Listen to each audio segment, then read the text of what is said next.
There's a course that must be finished. There's a race that must be run. There's a mission to accomplish in the battle to be won. We've been called to take the challenge by His light and through His Son. He will give us grace to complete the race, moving forward, pressing on. Toward the hope of our high calling, toward the promise we've received, with the strength that we've been given, pressing on to victory, and toward the one who's gone before us, as we lay His weight aside, till the race is run, Till the prize is won, till we reach the finish line. Press on.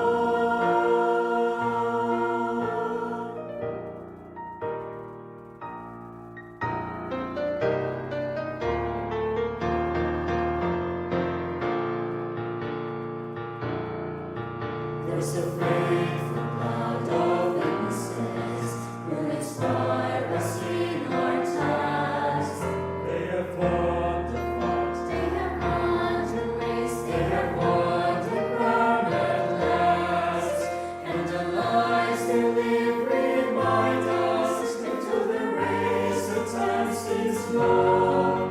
God will give the grace to complete the race and the courage to press on.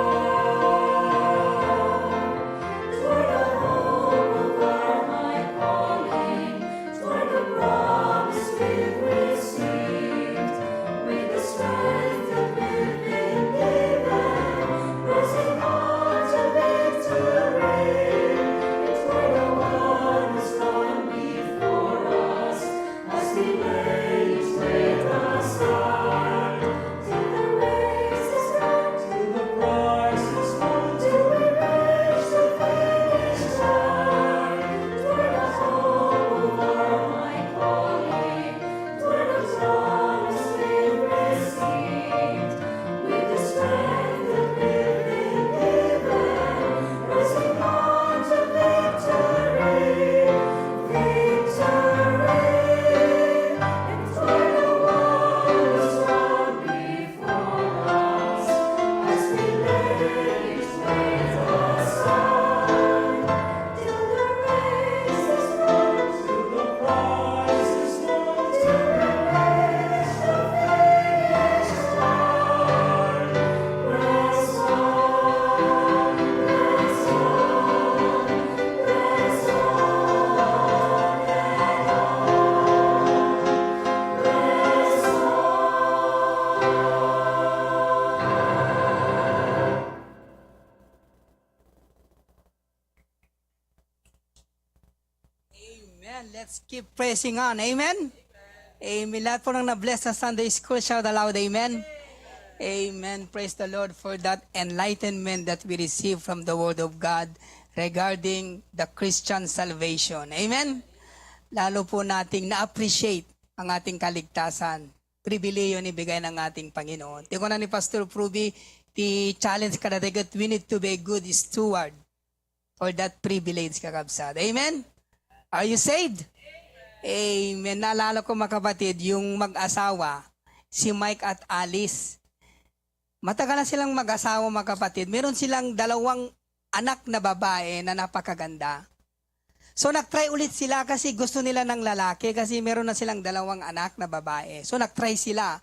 Sabay ng prayer para magkaroon sila ng anak na lalaki mga kapatid. So, ayun, by the grace of God, nagbuntis yung babae. At sumapit yung 9 na buwan, ipinanganak yung asawa niyan, si Alice, yung isang malusog na batang lalaki. So tuwang-tuwa si Mike mga kapatid, tuwang-tuwa.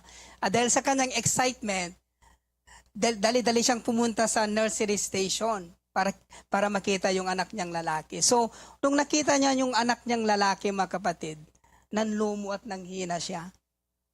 Sabi niya, bakit napakapangit naman ang batang ito, sabi niya, hindi ko kamukha, sabi niya. So, pumunta siya sa kanyang asawa, tinanong niya. Sabi niya, tapatin mo nga ako, Alice, sabi niya. Hindi ko anak ito, no, sabi niya. Kasi ang layo ng itsura sa dalawa nating anak na ang gaganda, sabi niya. Alam mo yung asawa niya namula tapos yumuko. So napansin ni Mike, sabi niya, tapatin mo ako. Nagtaksil ka ba kahit kailan, sabi niya.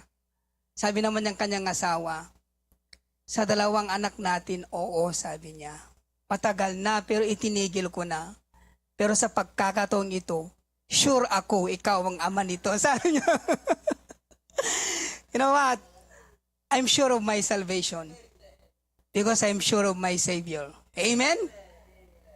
We sure of our salvation because we sure of our Savior. Amen? Tayo po anak ng Diyos dahil tinanggap natin ang kanyang anak, ang Panginoong Jesucristo. Amen? So let's all stand, kakabsat, as we begin our congregational singing our first hymnal, Saved, Saved.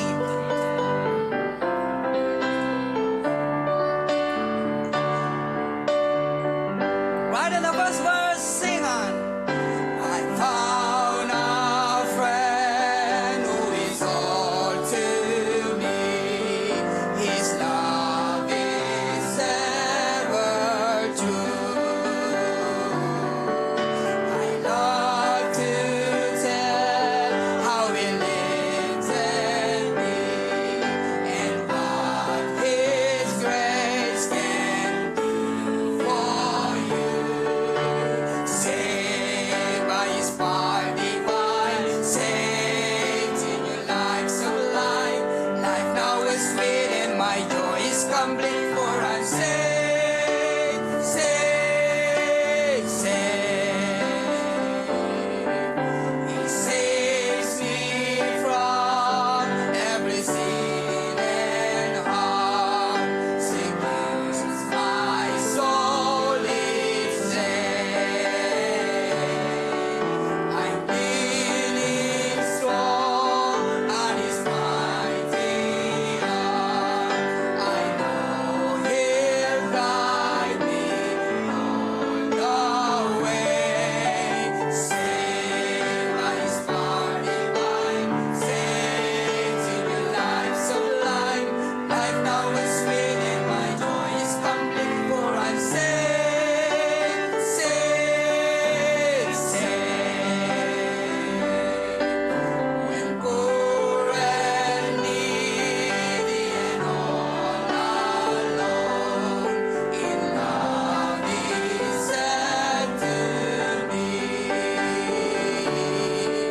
come unto me, and I lead you home to live with me eternally.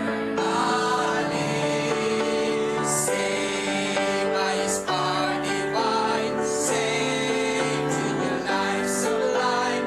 Life now is sweet and my joy is complete, for I'm saved, saved, saved. Amen. We know we are saved because we know whom we believe. Amen. Our next song, I know whom I have believed.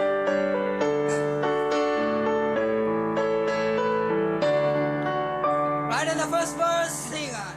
I know not why God's wondrous grace to me he had made known, nor why unworthy Christ in love redeemed me for his own. But I know I have believed, and I'm persuaded that he's able to keep the things I've committed unto him an instant day.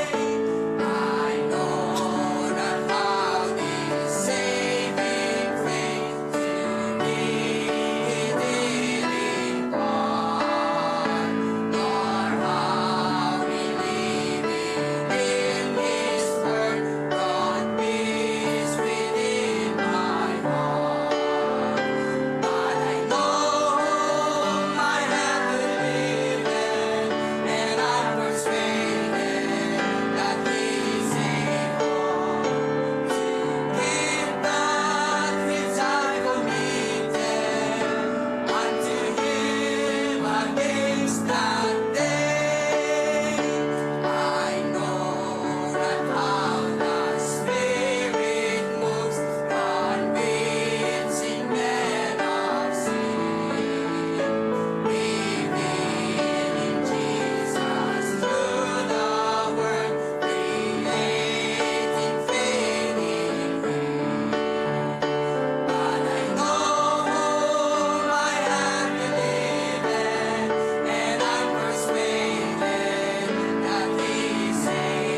we know whom we believe. Amen?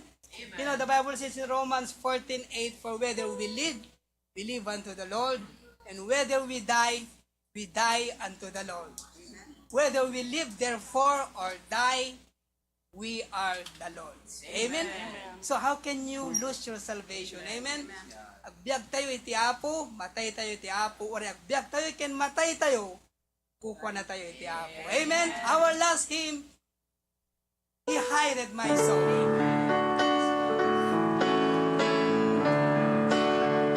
Part of the first verse, sing your best, all together sing. How wonderful Savior is Jesus my Lord. How wonderful Savior to me.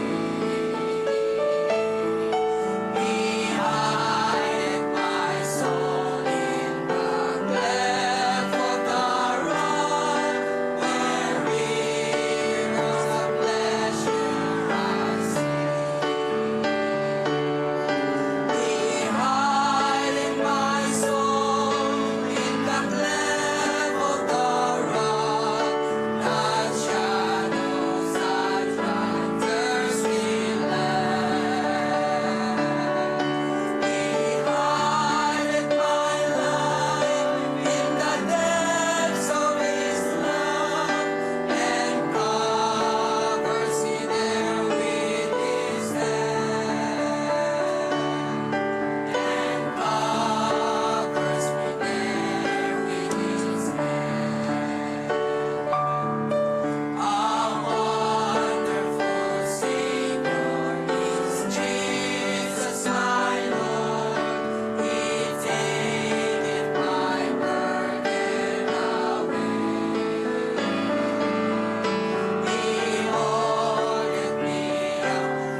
remain standing kakabsat, grab our Bible as I call on Brother Reggie Charles Tangona to give us the Word of God and opening prayer. Amen.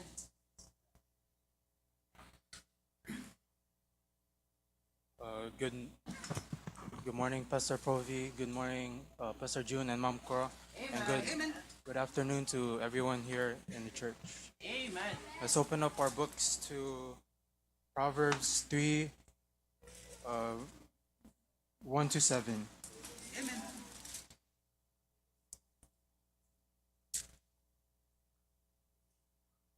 My son, forget not my law, but let thine heart keep my commandments. For length of days and long life and peace shall they add to thee. Let not mercy and truth forsake thee. Bind them about thy neck, write them upon the table of thine heart. So shalt thou find favor and good understanding in the sight of God and man. Be not wise in thine own eyes. Fear the Lord and depart from evil. Amen. Let's bow our heads and close our eyes and let's pray. Dear God, thank you for another day of life. Yes. Thank you for bringing us here to church again to praise your name Yes. and to learn more about your word. Yes. Thank you for this Sunday school. Yes. Help us not to only listen but to understand what our pastor is preaching us. Yes. And with our pastor, please continue to protect him, give him wisdom each and every day wherever he goes to spread your word. And as us members, help us to support him Yes. either through prayer or through our giving. Yes. Help us to continue to grow in our relationship with you, not to grow farther, but to grow closer with you, Lord. And bless the rest of this, for the rest of the service. In Jesus' name we pray. Amen.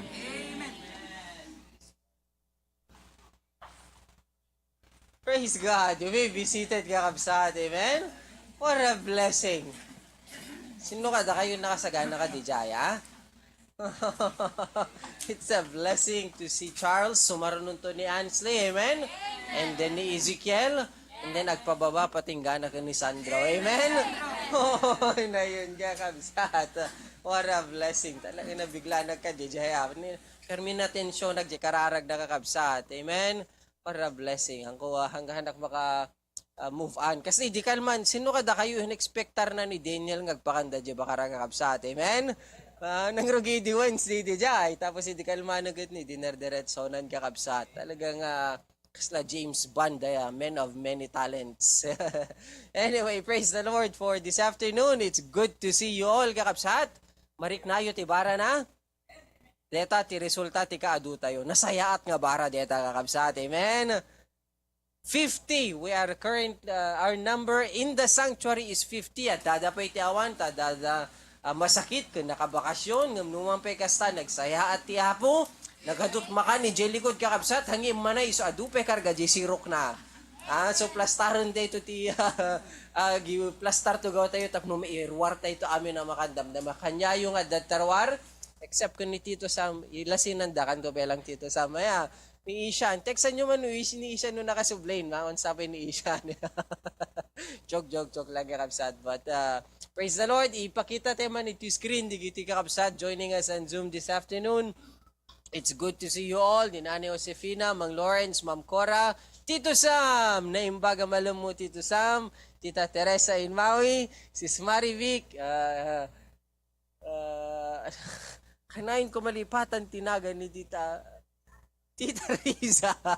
Dinamag ni Pastor Provi de Calman nung mapanton June next year ko. Nag-promise ka niya ito Hawaii din. So sigurado kikita tayo ito Pilipinas. Mama o yung batak ni Tita Grace, madita bagbagi na kakabsat, manang Luisa, Mang Reggie, puuna yun manong namisam ti pinagtakder ni Charles Ituisango. I know you're watching on Zoom, but what a great blessing and encouragement. And then also on Zoom. Kadigiti kakabsat joining us on YouTube Live. Welcome to Osana Bible Baptist Church. Stay with us and pay attention because you will be blessed by every part of the service. Amen? Agpaypay sumala, di kayo bagbagak kunuhaan. Amen. Tumagderte nga rod kakabsat. Let's sing the welcome song in Ilocano. Naragsaka kita as we go shake hands one with another, kakabsat.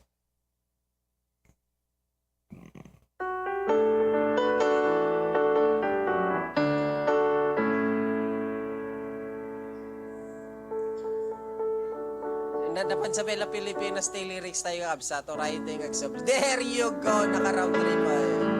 Naragsaka. Awan? Ay, Tagalog lang. O, Tagalog. Tagalog is fine. Nagagalak ako. Amen. Ready? Sing. Nagagalak ako na makasama ka sa ating pagsamba. Purihin si Jesus, pagbati ko sa'yo.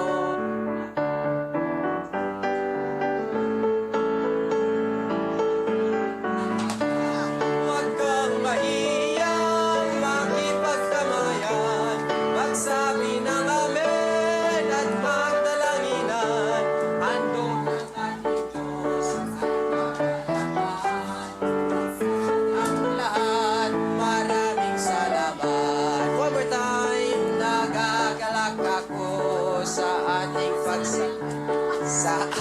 pagsamba. Purihin si Jesus, pagbati ko sa'yo. Napagpalain ka at madama mo rin pag-ibig ng Ama. Huwag kang mahihiyang makipagkamayan, magsabi ng amen at magdalangin. Ating Diyos ay kapayapaan. Maraming salamat. Magsabi ang lahat. Maraming salamat. Magsabi ang lahat. Maraming salamat.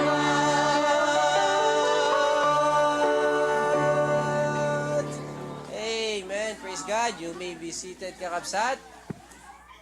Kas intay iplastar, iti pinagtugaw, kunurayan ti choir nga agsagana, iti pilabuyain, iti koral nga naggapu ijay bakara.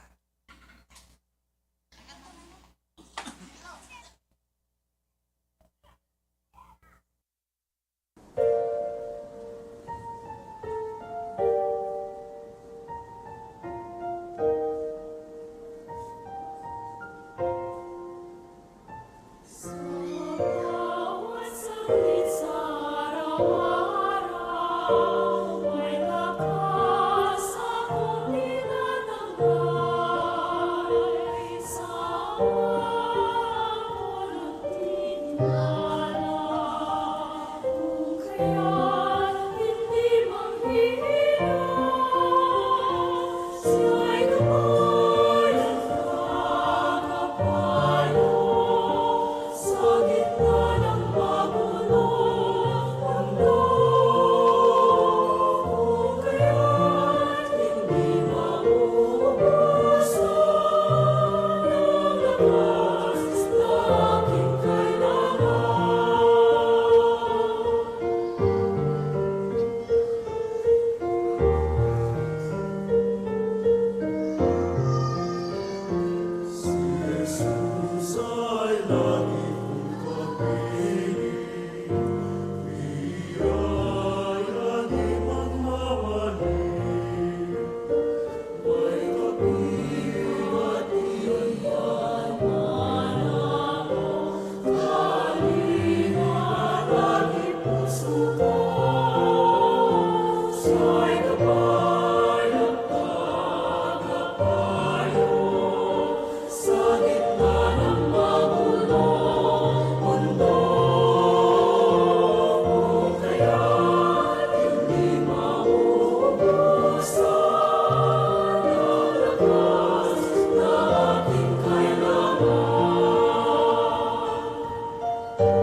I found a secret place of comfort and release, a special place of healing, a quiet place of peace.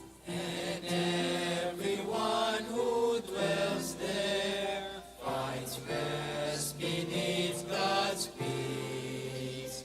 In the shade of His pavilion, new strength He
Amen. Praise God. Pasak nga rin ti Mike and Pastor Pruvi, Jai Bakara. Praise God. I'm glad to see Brother Andre in the choir. Brother Andre, I'm so glad to see you there. And Reggie Charles reading the Bible. That is a good job. You did, Reggie Charles. Praise God for that. It's good that we could begin to train our young people to stand and read the Word of God before the congregation. Masaya ba kayong lahat? Amen? Okay, good. I'd like to show you some pictures of my Bible devotion today doon sa munisipyo ng Pasukin. Go ahead. Yan, pambihira. Tignan nyo naman mga kapatid. Ha? Grabe. Oh, look at that. Okay, what an opportunity. You see that? Oo, tignan nyo naman yan. Okay. Praise the Lord. Oh, yan silang lahat. Sige, more. Oh, ayan. Nakipicture pa si Mayor sa amin. Okay. Wala na? Oh, what a blessing mga kapatid, ha? So, alam nyo, it's the office of the mayor actually wrote me that letter na every first Monday of the month, I am going to conduct a 15-minute Bible devotion.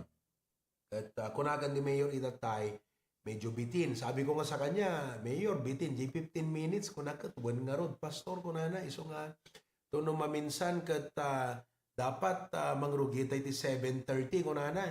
Oo, so we could have more time to listen to the Word of God. So praise the Lord for everyone who profess to receive Christ as their personal Savior. Amen?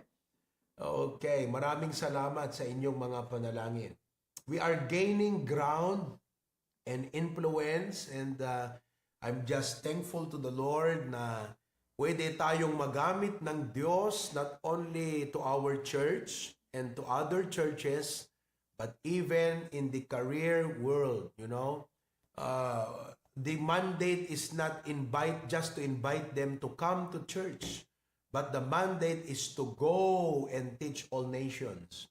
We need to enter the world of the career people, the world of the communities, the campuses, and that's what we are doing right now.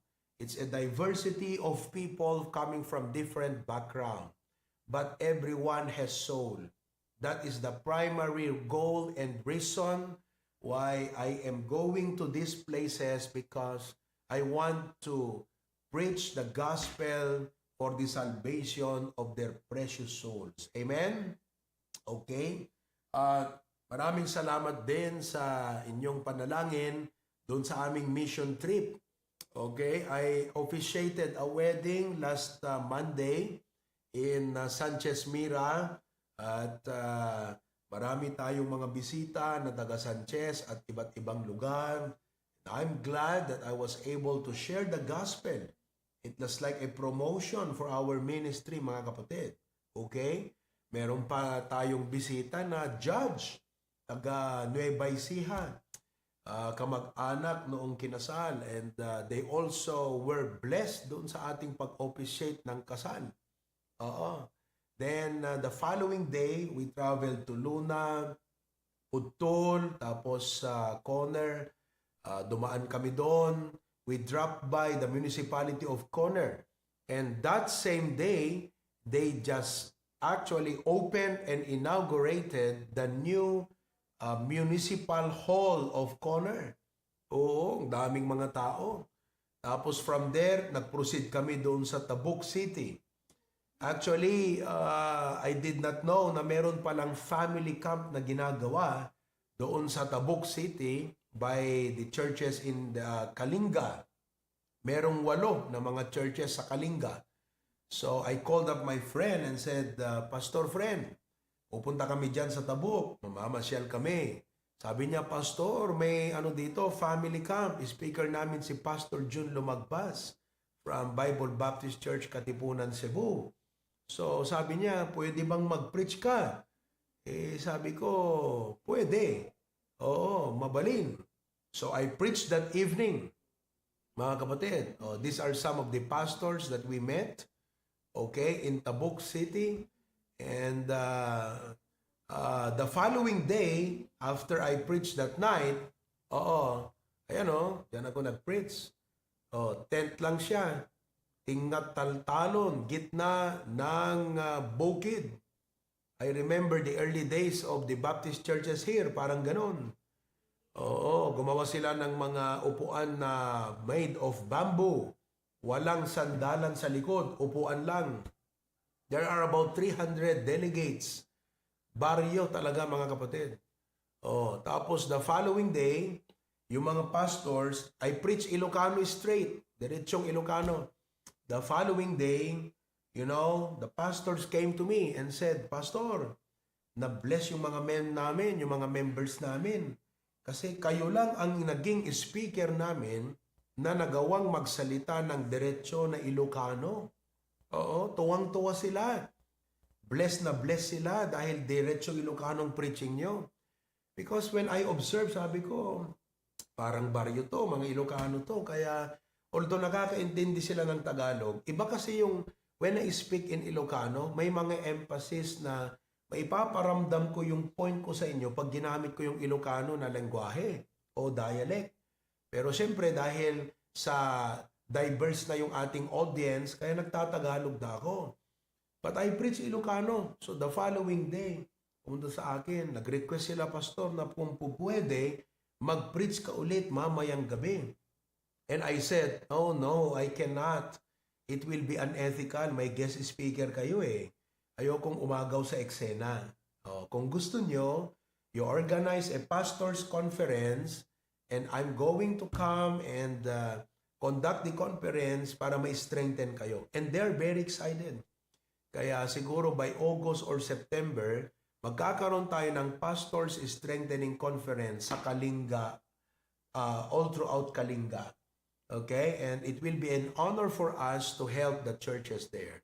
At nung that day, sabi ko doon sa pastor, kasi alam mo, ang goal namin, Pastor Kako, church planting kami. We go from town after the other city, at we just let God lead us where we could start a ministry. So, sabi ko, dito sa Tabuk, medyo malayo na to sa amin, Pastor, tsaka marami na kayo.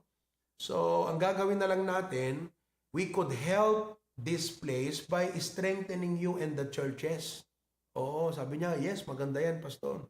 But nung pinuntahan namin yung provincial capital ng Tabuk, nataon na graduation po ng Kalinga State University, KSU. Hindi pala graduation, recognition yata. So, ang daming mga tao. Nandun lang ako sa labas nakatayo. I was very prayerful. Nag-take picture kami doon sa harap ng Kapitolyo. Tapos, dinaanan po namin yung business center. Sabi namin, wow, what Tuguegarao City today is, it will be the same with Tabuk City 5 to 10 years from now. It is a growing city. Kamakailan lang po naging city yan. 3 beses na deny ang kanilang application na maging city. So now it was approved and they are now a city and it is booming. There are about 120,000 in population. Akalain mo yun? 120,000.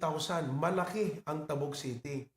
At napag-uusapan nga namin na kung sana milyonaryo lang tayo at mayaman, ay bibili na tayo ng lupa doon sa mga bandang highway. Kung sabihin ng Panginoon, mag-start kayo dyan, at least may lupa na tayo. Kung hindi kalooban ng Diyos na mag-start tayo, after 10 years, yung mga lupang yon times 5 na po ang presyo noon. Kung nag-invest ka ng halagang 1.5 doon or 2 million doon, after 5 years, 10 million na yung mo doon. Kasi if you look at the direction of the city, talaga. Kaya kung gusto nyong mag-invest mga kapatid, mag-invest kayo diyan. Kung sana may mga maging bilyonaryo sa inyo, bili na lang kayo ng lupa dito sa Pilipinas. Bumili kayo diyan sa mga town ng Ilocos Sur, bumili kayo sa La Union, sa Pangasinan, bumili na kayo ng bumili. Para kung sabihin ng Panginoon, mag-start tayo ng church dyan, o di, ibigay mo na yung lupa mo sa gawain ng Panginoon.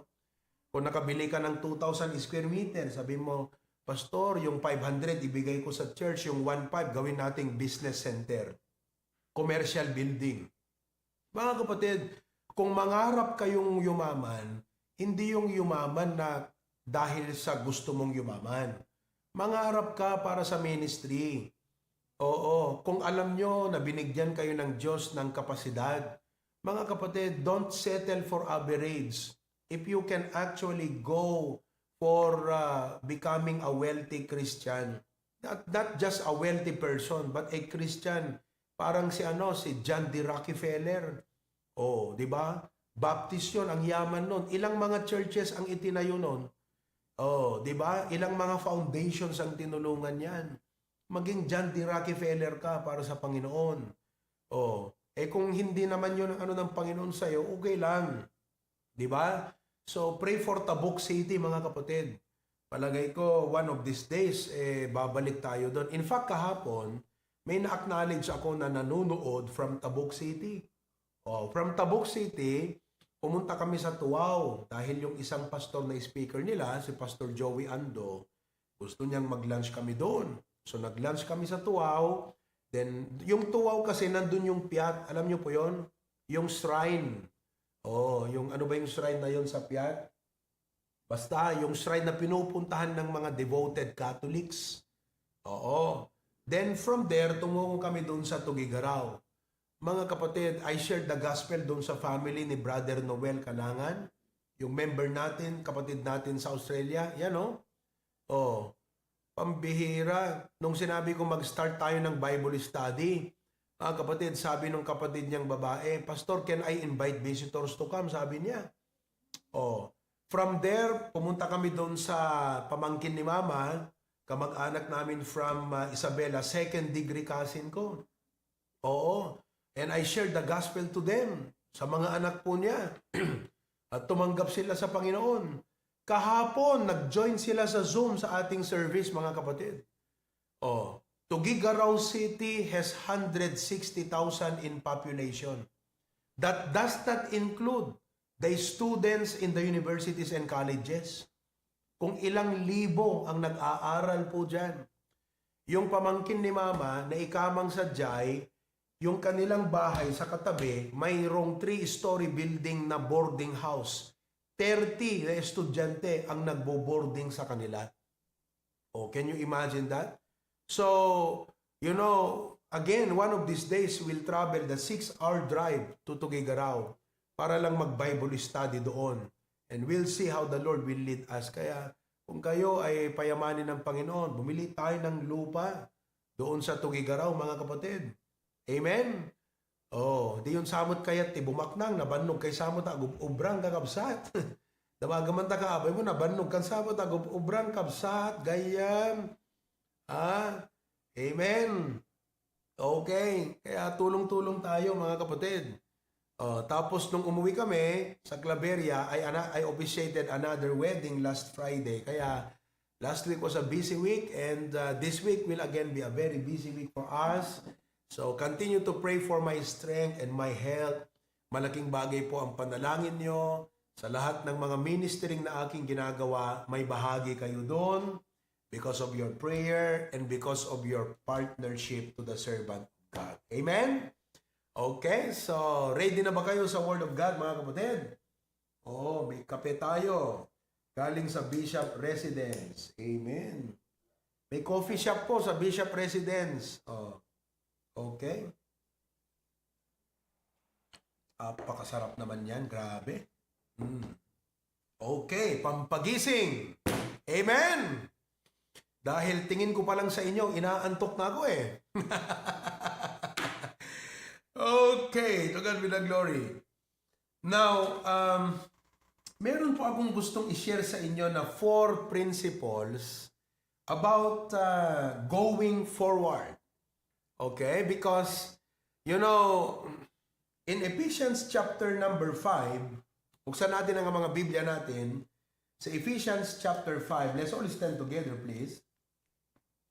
Ephesians chapter 5. Okay? And I'll be reading from verse number 14 hanggang 18. Ephesians chapter 5, verses 14 to 18. If you have found it, say aloud, Amen. Very good. Okay. Basahin natin ng sabay-sabay ha. Verse 14, ready, go. Wherefore he saith, Awake thou that sleepest, and arise from the dead, and Christ shall give thee light. 15. See then that ye walk circumspectly, not as fools but as wise, redeeming the time, because the days are evil. 17. Wherefore be ye not unwise, but understanding what the will of the Lord is. Heavenly Father, help us to make the most out of life. Life is very short, and we do not know how many more years we are going to live. But I pray that in our baggage, as we go and continue in the journey of faith as your people, may we all carry these important tools together so that by your grace, we can accomplish more for your glory while waiting for our appointed time of death or while waiting for the second coming of Jesus Christ.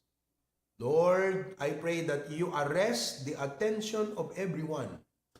And may we go, Lord, to take this message into our hearts. In Christ's name we pray. Amen and amen. You may be seated now. Redeeming the time. That is what the Bible says. Nobody, no one among us knows how many years left for you to live on earth. The older you get, hindi po humahaba ang buhay, paikli ng paikli ang buhay.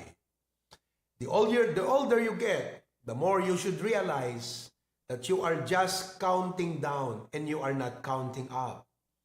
If the average lifespan of man is 70 and you are in your 60s, you only have but few years left. I'm 39. I hope to turn 40 next year by the grace of God. So that gives me another 30 years more to live by His grace. Of course, that is according to the Bible because 70 is the average lifespan of men. However, because of the many factors that shorten the lifespan of men, maganda na kung may 10, 15, 20 taon pa ako sa lupang ito. Kaya't ang iniisip ko ay hindi na yung nakaraan. There's no use of going back to the past. We can only talk about the past. We can only celebrate the goodness of God about the past. We can only relate the stories to our children and tell them about how life used to be in the past so that they know how hard it was to start life back then. Para may idea rin sila na the comforts and convenience of life did not just happen overnight. But it was a product of hard work, many tears, many labor, many sweat and blood that had been shed so that we could produce this convenient life today. However, there's no use of going to the past. We have no choice but to look forward. If you look at your car, the biggest mirror is not the center mirror or the side mirror, but it is the windshield. I cannot imagine a car without a windshield. You cannot drive a car with the windshield instead of a glass, a metal, a sheet of iron blocking your way. You cannot drive that car. Nakakita kay tiluganan? Nga di windshield na kat metal mo tinakapan kakabsat. So how do you drive? You have to, what? Ilabas mo yung ulo mo. At magdadrive ka ng ganon. Kaya kung makikita nyo, ang pinakamakalaking glass doon sa sakyan mo ay yung windshield mo. Because you have no direction but to go forward to your destination. Kaya let me also remind you today with respect to what the Bible says, redeeming the time because the days are evil, that we have so little time and so much work to be done for the Lord.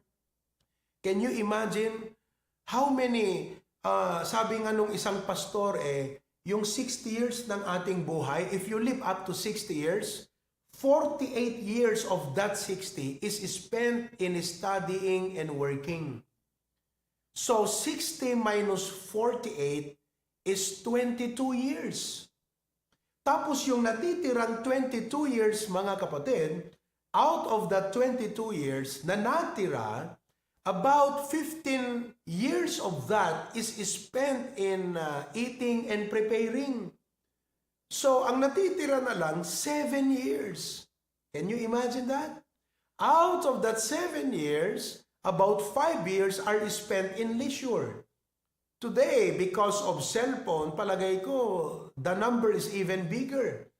5 years on leisure, like when you go hiking, when you go basketball, when you go running, when you go to the gym, that's where you spend your time. Therefore, if you live up to 60, you only have 2 years left and that's what you spend for church. Kapag minsan absent ka pa, di nababawasan yung 5 years. Can you imagine you spent most of the years of your life working? Of course, may value naman yung pagtrabaho mo dahil sa trabaho mo, kumita ka, nabuhay ka. But if you look at the real purpose of life, naubos lang ang buhay mo sa pag-sustain ng buhay mo. Pero wala ka talagang nagawa pa para sa Panginoon. Kaya mga kapatid, ang challenge sa atin ngayong hapon kinakailangang maunawaan natin yung pananaw na hindi lang tayo mabuhay para masustain ang ating buhay. Dapat may magawa tayo para sa Panginoon. Kung 60 years yun, mga kapatid, ilang taon na lang ang natitira. Yung iba nga sa inyo, lumagpas na ng 60 ilang taon pa kaya kayo sa mundong ito? That is why I would like to give to you 4 important mindset that you need to carry along with you as we go forward in life. 4 mindset to carry as we go forward. Number 1, we need to go forward discarding. The first priority that you need to do with life is to discard. Mga kapatid, if you go back home, Preacher Glenn always tell us here, Manong, you have so many things you need to discard in the building. Hanggang ngayon, nandyan pa sila. Sayang yung space, sayang yung corner.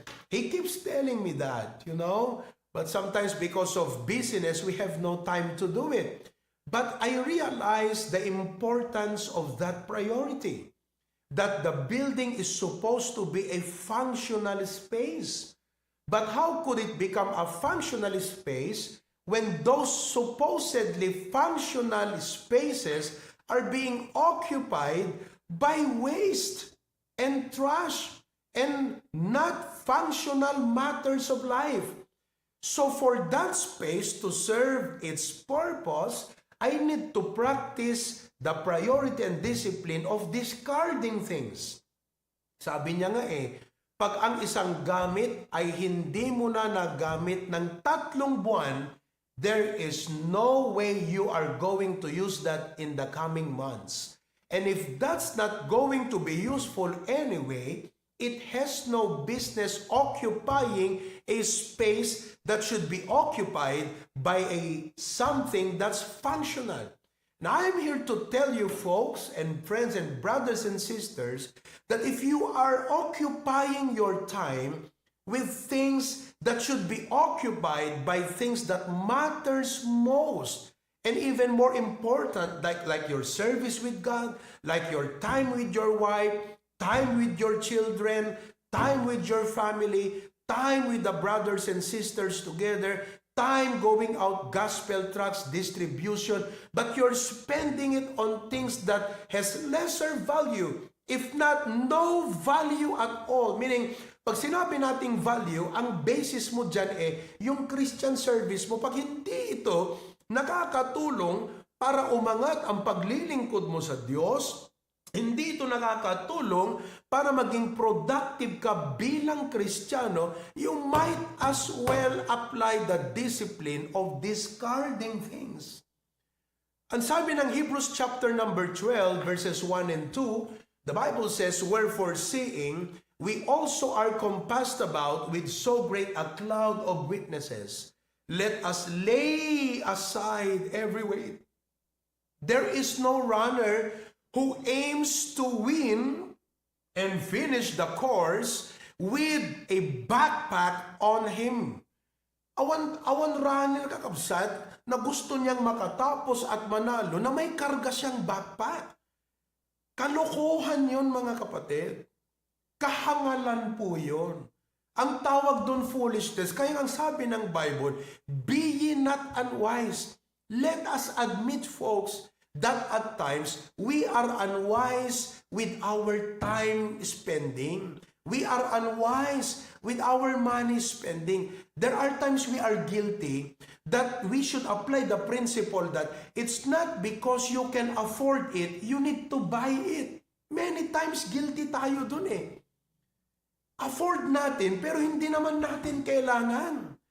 And that is the temptation and problem of resources pag meron ka.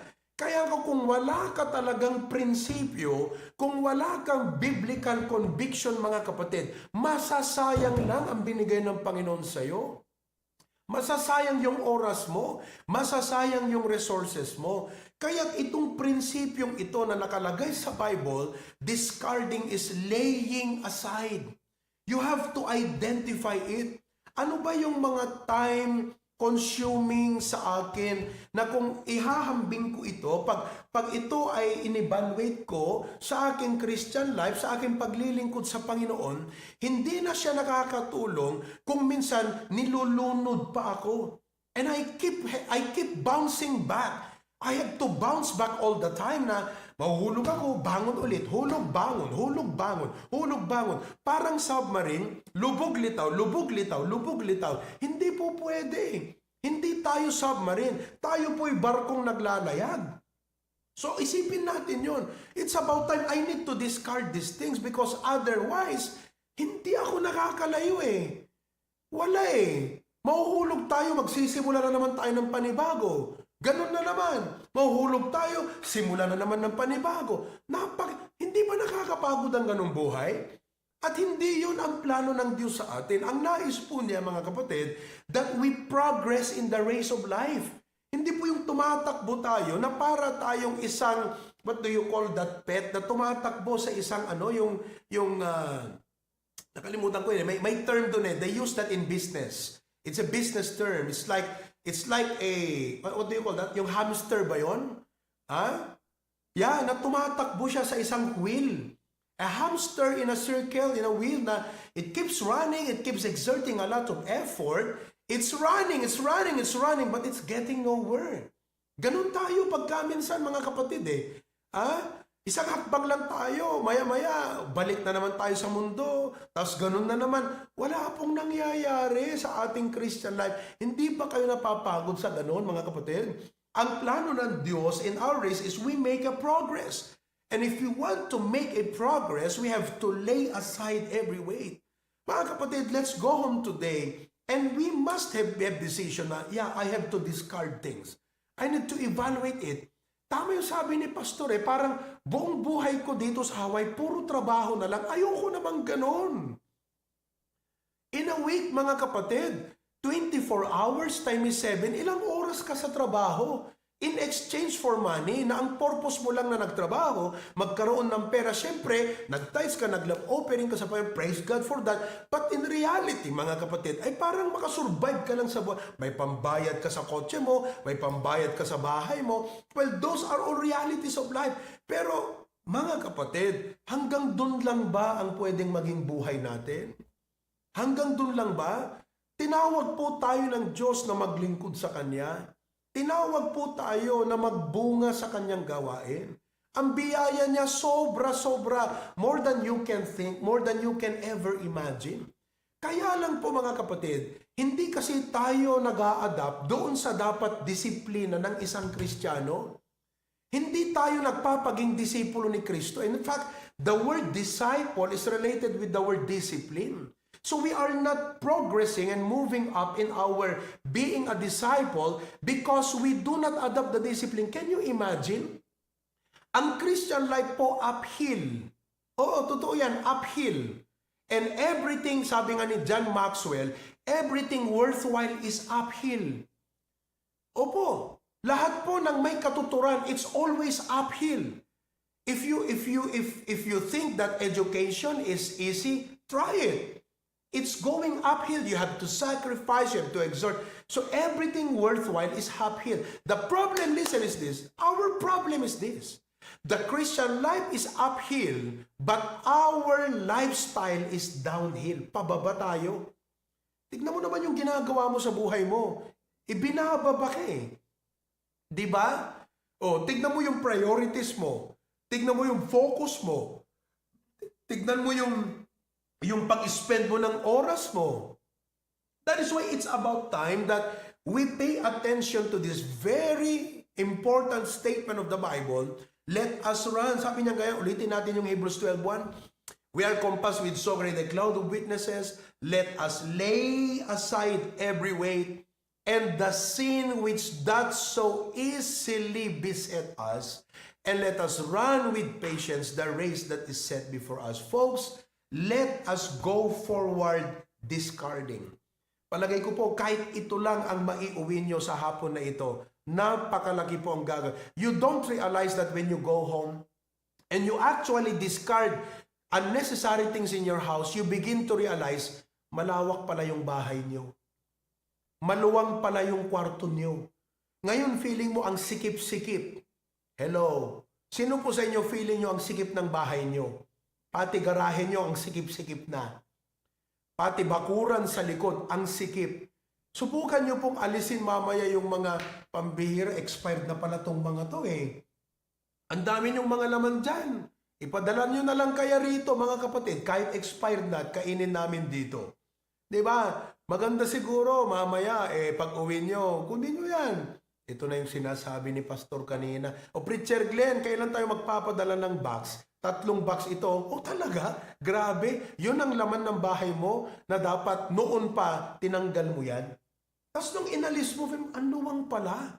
Oh, so if you look at your life, kung bakit pagkaminsan bagot na bagot tayo sa buhay, kasi po hindi tayo, we are not living according to God's will eh. Very unwise yung mga decisions po natin eh.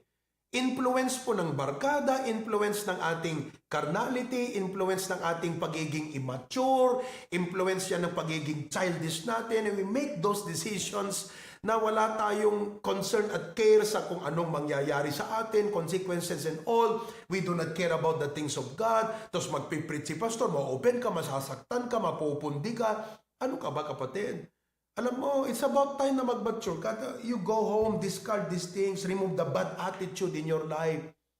Oh, alisin mo yung galit kung meron, be grudge-free. Kita man ta kaabay mo kakabsat, no awamot lang kung wala kang, hindi mo ba kagalit yung katabi mo. Sabi mo ka, hindi ba tayo magkagalit?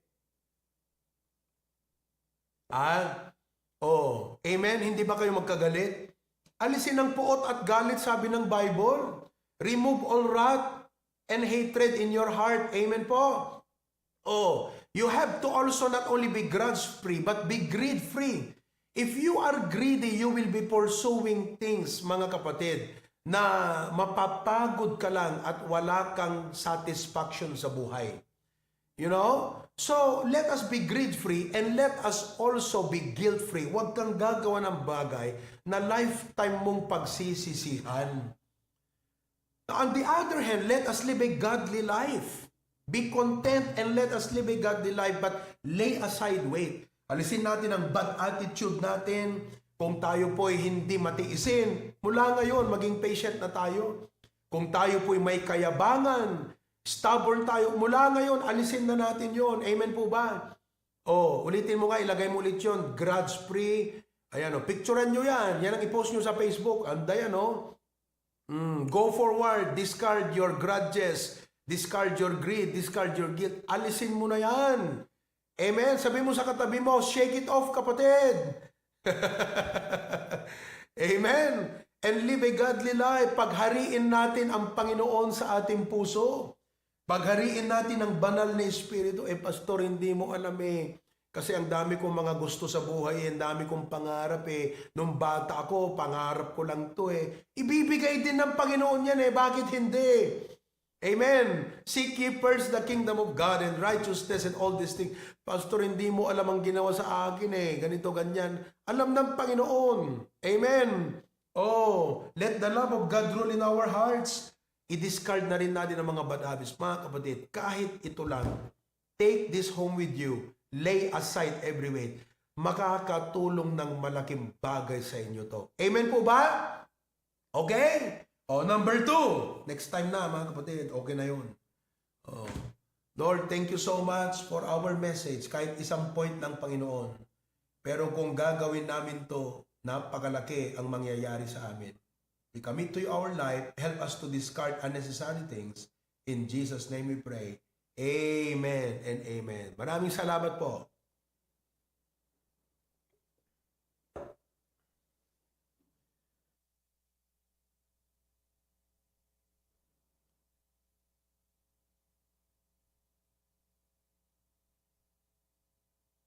Metap na, dasublianan tayo manon. Amen?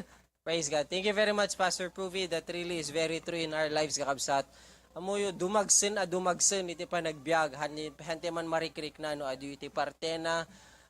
Hanti kasapulan kat we keep ourselves attached to them. So we have to start discarding unnecessary, unimportant things. Amen? Tagun-dawing harot kakabsat, dawatik na tumakdir tayo.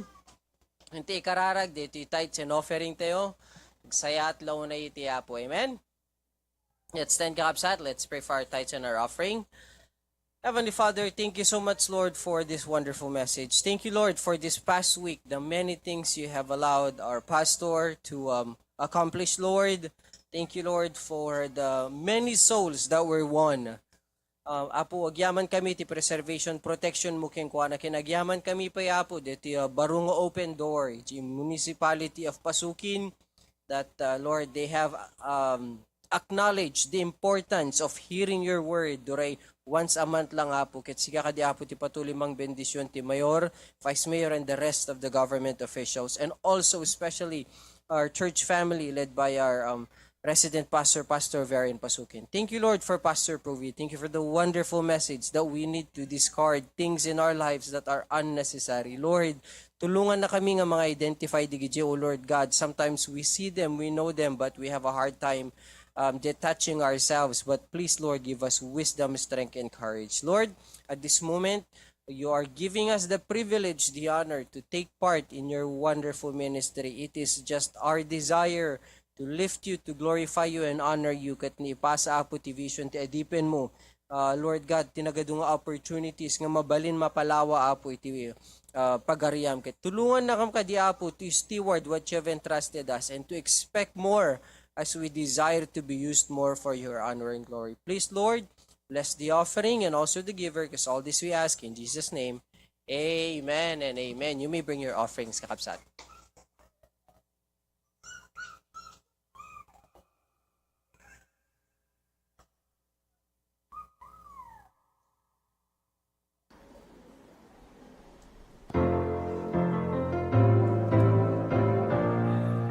In this world of darkness,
Amen. Praise God. Let's sing one more hymn before we have Pastor Tubi close us in prayer.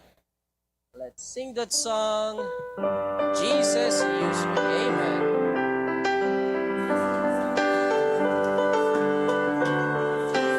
Amen. Right in the first verse. Dear Lord, I'll be a witness if you will help my weakness. I know that I'm not worthy, Lord, of you. By eyes of faith I see you at the cross of Calvary. Dear Lord, I cry, let me your servant be. Jesus, use me, oh Lord, don't refuse me. Surely there's a work that I can do. And even though it's humble, Lord, help my will to crumble. Though the cost be great, I'll work for you. Is the lily of the valley, the bright and morning star. Is the fairest of 10,000 to my soul. Is the beautiful rose of Sharon, is all the world to me. But best of all, he is my coming King. Amen. Jesus, use me, oh Lord, don't refuse me. Surely there's a work that I can do. And even though it's humble, Lord, help my will to crumble. Though the cost be great, I'll work for you. I'll stand for thee, dear Jesus, though that may come my way. I'll spread the gospel to the fallen here. But if it need, I will, Lord, to go across the sea. Lord, help me to be willing to say yes. Jesus, use me, oh Lord, don't refuse me. Surely there's a work that I can do. And even though it's humble, Lord, help my will to crumble. Though the cost be great, I'll work for you. Though the cost be great, I'll work for you. Amen. Pastor Puvi, please close us in prayer. Prayer for food as well. It's Preacher John Ray's birthday today. Amen. Wow! Kinantahan na ba natin si John Ray? Mamaya, Ampay, kantahan nyo na lang ha. But I'll be praying for John Ray. And also, belated happy birthday to Lira. Tulog yata si Lira. Okay, let's pray. Heavenly Father, we thank you so much. Wonderful service today, the 1st of July. And we are now on the second half of the year. And as we evaluate from the past 6 months, Lord, you've been so good and gracious. However, as we move forward, there are a lot of things that we need to discard so that we can do more for you. We thank you for Brother John Ray's birthday. Thank you, Lord, for his life, and thank you for your blessing upon him. Continue to bless him and his family, Lord. Also for Lira, thank you, Lord, for another year, for a year that you've given to her. Thank you so much. Bless the food and as they fellowship together in Jesus' name. Amen. Amen. God bless you. Amen. Good job, sir. Thank you very much, Pastor Puvi, AV crew. Ishan, Mekan Ishan.